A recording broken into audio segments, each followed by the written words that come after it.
Hi friends, నమస్తే, good morning. ఎలా ఉన్నారు? బాగున్నారా? ఇదిగోండి, ఈరోజు నేను ఆంధ్ర ఆవకాయ అంటా చూసారా, గోంగూర కోసుకొచ్చి చక్కగా మంచిగా నీట్గా చిన్న చిన్న ముక్కలుగా చేసుకున్నానండి. ఇదిగోండి, దానికి కావాల్సిన వెల్లిమిరపకాయలు చక్కగా వేయించుకుంటున్నాం. ఇది కొంచెం మిక్సీలో పట్టుకున్న తర్వాత మనం గోంగూర చట్నీ రోట్లో నూరుకుందాం అండి. ఈరోజు చక్కగా వెల్లిపాయ, జీలకర్ర అవన్నీ వేసి చేసుకుందాం అండి. ఇదిగోండి, మూకుడు చక్కగా 2 మూకుళ్ళు పెట్టేశానండి. 2 కొద్దిగా వేసి గోంగూర వేయించుకుందాం అండి. చక్కగా ఎర్రగా వేగాలండి. ఎర్రగా అంటే మరీ ఎర్రగా కదా, ఎర్రగా మాడిపోద్ది. కొంచెం లైట్గా వేసుకుంటే మనం చట్నీ బాగుంటుంది.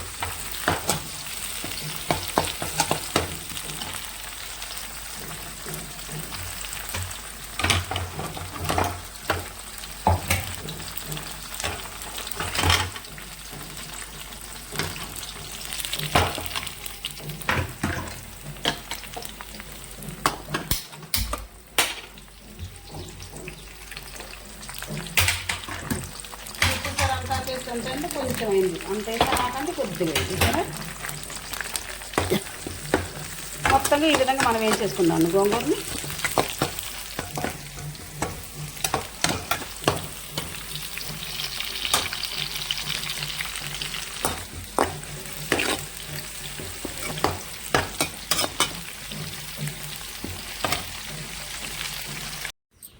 ఇదిగోండి 5-6 ఎండుమిరపకాయలు తీసుకున్నాను. చక్కగా ఈ విధంగా నూరుతున్నాను. సన్న మిరపకాయలు కావటం వల్ల గింజలు సరిగ్గా నలగట్లేదు. నలిగితేనే చట్నీ టేస్ట్ ఉంటుందండి. ఇదిగోండి, ఈ విధంగా చక్కగా మగ్గ పెట్టుకొని తీసుకొచ్చుకున్నానండి. ఇదంతా చక్కగా మంచి గుజ్జుగా నూరుకున్న తర్వాత అప్పుడు ఉల్లిపాయ ముక్కలు వేసుకొని తాలింపు పెట్టేసుకుందామండి.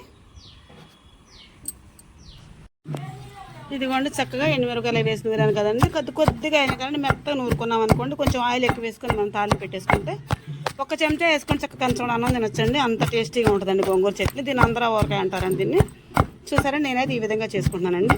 చక్కగా దీని చక్క మళ్ళీ కాస్త ఎండుమిరపకాయలు కాస్త కరివేపాకు వేసి తాలింపు వేసుకుందామండి. ఒక పచ్చి ఉల్లిపాయ కూడా చిన్న ముక్కలుగా కోసి కలుపుకుంటే ఈ పూటకైతే ఉల్లిపాయలు వేసుకుంటే బాగుంటుందండి. 2-3 రోజులు ఉండాలి అనుకుంటే ఉల్లిపాయలు వేసుకోకూడదు. వేసుకుంటే పచ్చి వాసన వస్తుందండి పచ్చడి. ఈ విధంగా ఈ పూట వరకు కాబట్టి ఉల్లిపాయ వేసుకుందామండి. ఇదిగోండి, ఒక ఉల్లిపాయ రెడీగా ఉంచుకున్నానండి. నూరటమైన తర్వాత కోసేసి చూపిస్తానండి అందరూ వేసి.